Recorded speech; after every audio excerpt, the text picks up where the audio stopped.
बादि मान सन्मान गैयै राकेश फाग्लामोन बादि सुइजारलेण्ड बानायनो नागिरनाय दाउ फार्मजों गुफुर दाउ फिसिनानै हिमालयनि गुफुर बरफ बादि जायगा खालामलायनो नागिरनाय बेफोरबादिखौ लानानै जे प्रमद बर'आदि सिमां मावगोनफोरनि बिजाबखौ जोङो असमिया राव आरो बर' रावनि रायजोफोरनि गेजेराव फरायनो थाखाय जों राननानै होखाबाय 100टासो जोंहा मावफुंनांगौनि खामानि दं मोनबाया जोंहा गेरेन्टि बे गेरेन्टिखौ जों मावथारगोन आरो 100टा जेनाखि जों बिथांखि लादों बे बिथांखिखौ 6 मास जों साननांगौ अक्ट'बरावनो जोंहा गभर्नमेन्ट जानोसै मार्चनि 31 मार्चआवसो जोंहा इयार एन्डिं नंखायनो 2025-26नि जेनाखि फाइनान्सियेल इयार रायजो राजा आइ आफा बिथांमोन जोंहा हाग्रामा महिलारिया नाग्रिजुलियाव अलरेडि हेलिकप्टाराव गाखोबाय दा 45 मिनिटनि उनावनो 45 मिनिट लागोन होनना बुंदों बिसिम सफैनो अलरेडि बिथाङा गाखोबाय गोजौआव बिरगासिनो दङ 45 मिनिटनि उनाव नैबे हेलिपेडआव बिथाङा सफैगोन दा दिनै हाग्रामा महिलारिया दा बिसायख'थि फोसावदिं मेलाव नाग्रिजुलि समष्टिनिफ्राय बेवहाय फैगोन नोंथांमोननि अननायाव नोंथांमोननि बिपिएफ नांगालखान्थिखौ मोजां मोननायाव जोंनि बे सराइबिल समष्टियाव जोङो 2005 गिबि खेब बिटिसि इलेक्सन जानायनिफ्राय जोङो खेबसेबो देरहायाबालानो थायाखै जों जेनफेराखै जों जेनदों नामा रायजोफोर सराइबिलाव जों जेनफेराखै नांगाल सावगारिया देरहाबाय थादों मृत्युन्जय फंबाया एबारजों थार्ड टाइम जानोसै थामथि बिथाङा देरहागोन सराइबिल बियाबनिफ्राय दिनै गाननि गेजेरजों जोंहा फंबाय बुदां बुलबा बुंलांदों बिथाङाबो गान खनग्रा जे बिटिआरआनो गिदिर नाम गिलु बालु थाखा जेवजों मोनसिगोन ओरैबादि नामजादा रिजन होनना बुंनायखौ मोजां मोननानै जेनाखि माबायाव थांदोंमोन इउपिपिएलआव दा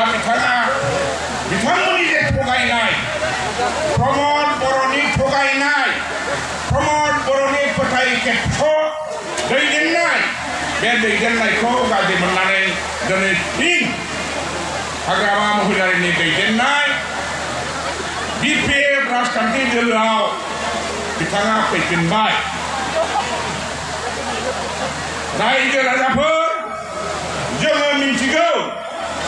बे जायगाया बर' आन्दलनाव गायदे हेरेना आरो गोबां जोंनि बे प्रमद मुसाहारि नार्जारि बिथांमोननि मुंख्लं जानाय दिनै बेखौ हाग्रामा महिलारिनि बिटिसि सालायनाय समाव प्रमद बर'आ नो बड'लेण्ड नो रेस्ट नो बड'लेण्ड नो रेस्ट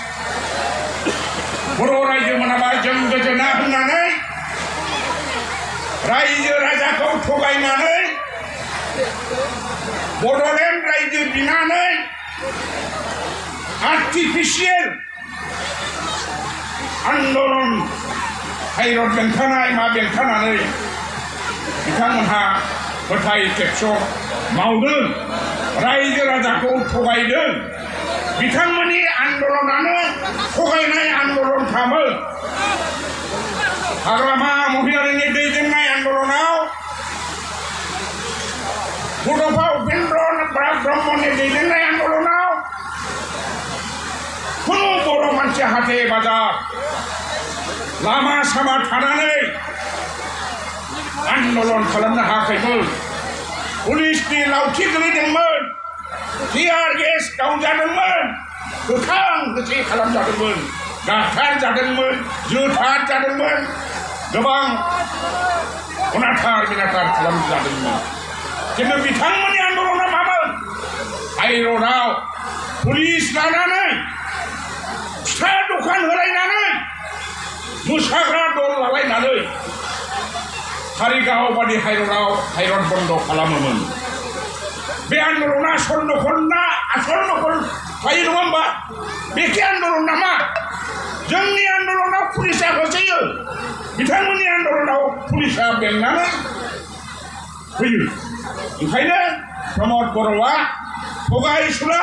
बियो रायजो राजाखौ थगायनानै बड'लेण्ड रायजो बिफ्रानानै एनडिपि फंबायफोर 34 बोसोर हाग्रायाव थानानै जेनाखि बड'लेण्डनि थाखाय जुजिदोंमोन बड'फानि सिमांखौ मोगथाङाव खालामनो नाजादोंमोन बिथांमोनखौ सोलै खायदायै हाग्रानिफ्राय बरायनानै लाबोफिननानै बिथांमोनखौ भारत सरकार आसाम सरकारनि दुलाराय बर' फरायसा आफादनि आफादगिरि दानि जोबनानै थांनाय बिटिसिनि चिफ प्रमद बर' बिथाङा गभर्नमेन्टनि एजेन्सि बादि जानानै बिथांमोननि आगजेंफोरखौ सरकारनो गथायनानै बिटिसिनिफ्राय साबसिन सुक्ति खालामनांगौआ दिनै बिटिसिनिफ्राय निहात नंथारैसिम बयबो बर' रायजो राजाया गनायनानै लाथावै 6थि सिडुलाव थानाय बिटिसि सुक्तिखौ दिनै मोनफानि उनाव मोनफा खोमानानै लानायनिसो राहा लामा लागासिनो दं प्रमद बर'आ 1 नम्बर हाग्रामाया बर' जाथियाव सनानि हांखोजों लिरजागोन मानोना हाग्रामा महिलारिनि दैदेननायाव सिलाय लानानै हाग्रा बंग्रा लुवार बेटआव गोबां लोगोफोर थैनायनि गेजेरजों बर' जातिखौ संबिधानिक मर्यादा भारतनि लकसभा राज्य सभायाव बे बिटिसि मुंनि 6 शिड्यूल जे 6 शिड्यूला भारत संविधानाव हाजो जायगायावल' जायोमोन बेखौ संविधानखौ सोदां होनानै हायेन ओनसोलावबो बर'फोरनो 6 शिड्यूलखौ होनाय जादों आरो बर' रावखौ भारत संविधाननि गनायथिनाय राव महरै 8 शिड्यूलाव होनो हादों बिनि जुनैनो हाग्रामाया सनानि हांखोजों लिरजागोन दिनै खेबफोथाय खेबस' प्रमद बर'आ आं गावबुराबो जाया सिबो जाया बिनि उनावहाय मा जाखो बियो बिटिसिखौ बिटिआर नाम सोलायनानै गावनो उरखाव बराव ब्रह्मखौ इउपिपिएलनि आफादगिरिनिफ्राय होख्लायनानै गाव इउपिपिएलनि आफादगिरि जानानै बिटिसिनि 4थि खेब इलेक्सनाव 11 जनल' देरहानानै भारत सरकारनि राष्ट्रीय दल बिजेपिजों लोगो लानानै लिलि हटेलाव थाखा फैसाजों बायजानानै दिनै नेशनेल राजखान्थि दलनि गुलाम जानानै जोंनि गोहोगोरा बिटिसि मोनखानायनि क्षमताखौ दिनै लांफिन होनायनि बेबस्था बिथाङा खालामगासिनो दं बे फोथाय खेबस' बिफलथा बिटिसिखौ सानद्रायनो रोङै गोहो गैयै प्रमद बर'खौ बिनिखायनो फैगौ 22 तारिखआव दानि समबाराव जानो गोनां 5थि बिटिसि बिसायख'थियाव हाग्रामानि आखाइखौ गोरा खालामनो जुनै जोंनि बे सराइबिल बियाबनिफ्राय जोंनि फंबाय मृत्युंजय नार्जारिखौ बे ओनसोलनि गोबां रायजो राजाया 22 तारिख समबाराव नांगाल सावगारियाव भट होनानै फोथाय खेबस' गोहो गोलोमदां प्रमद बर'खौ गारदिनिफ्राय मोनहोथारैनि थाखाय आरो बिटिसिखौ बासायनांगौनि थाखाय जोङो भटखौ बयबो होजोबनांगोन।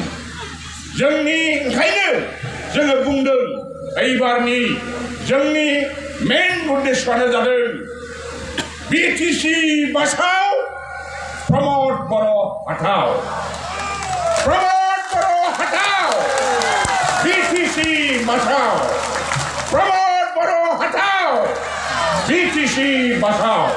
मानोना बे बिटिसिनि मोनफा मोनफा थांनाय क्षमताफोरखौ जोंहा लाबोफिननांगौ। दिनै फाग्लाफोर बादि फेरेंगामोन बादि मान सन्मान गैयै राकेश फाग्लामोन बादि सुइजारलेण्ड बानायनो नागिरनाय दाउ फार्मजों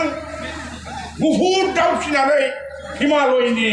गुफुर बरफ बादि जायगा खालामलायनो नागिरनाय बेफोरबादिखौ लानानै जे प्रमद बर'आदि सिमां नुदों बेखौ जों फैमाल खालामथारनांगोन। बिटिसिखौ जों जेरैखिजाया हमथाथारनांगोन, लाखिथारनांगोन, बिनि गोहोफोरखौ जोंहा लाबोफिननांगोन। नंखायनो दिनै जोङो बिसायख'थि फोसावदिंनायाव रायजो राजाफोर जोङो गासिबो लेक्सार होलायनांगौनि खोथा गैया। जोङो दाखालि जोंनि राजखान्थि दलनि इलेक्सन बर्डनि जे रादायफोर जोङो सरकाराव फैयोब्ला मा मा मावगोन बे मावगोनफोरनि बिजाबखौ जोङो असमिया राव आरो बर' रावनि रायजोफोरनि गेजेराव फरायनो थाखाय जों राननानै होखाबाय। आरो बाव जेसेबां लिरनाय दं 100थासो जोंहा मावफुंनांगौनि खामानि दं। मोनबाया जोंहा गेरेन्टि, बे गेरेन्टिखौ जों मावथारगोन। आरो 100था जेनाखि जों बिथांखि लादों बे बिथांखिखौ 6 मास जों 6 मास मोनबावो। बे फाइनेन्सियेल इयारखौ 6 मास मोनबावो जोङो। मानोना अक्ट'बरावनो जोंहा गभर्नमेन्ट जानोसै। मार्चनि 31 मार्चआवसो जोंहा इयार एन्डिं। नंखायनो 2025-26नि जेनाखि फाइनेन्सियेल इयार बेखौ जोङो 6 मास जों सालायबावनो मोनो। 6 मासनि आद्रा थानायखौ हाग्रामा महिलारिया सिगां जोंनि बे पन्सायत बिसायख'थि रादायाव जे लिरदों बेफोरखौ मावफुंगोन। दा नंखायनो रायजो राजाफोर नोंथांमोनहा बयबो लैहोर लैहोर फैनानै जोंनाथ' मोनबा समस्ति दं। गसाइगाव समस्तिया आं गिदिंजोबबाय, गासिबो देरहाजोबनायनि जोंहा लामायाव दं। 6 नम्बर कुसुगाव देरहागोन, जनदुवार उइलियाम फंबायाबो देरहागोन,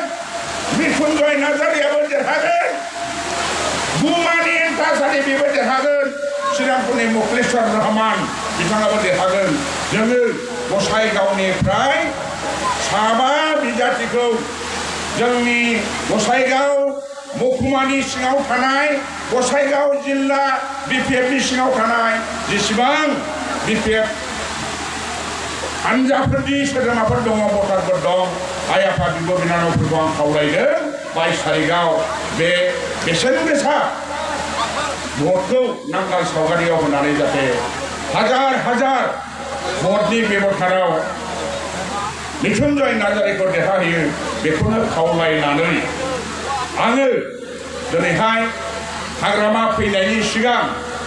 बे बाथ्राफोरखौ जिल्लानि आफादगिरि जानानै सराइबिल समस्तिनि रायजो राजासिम खावलायनानै आंनि बुंनायखौ फोजोबबाय। गोजोन्थों।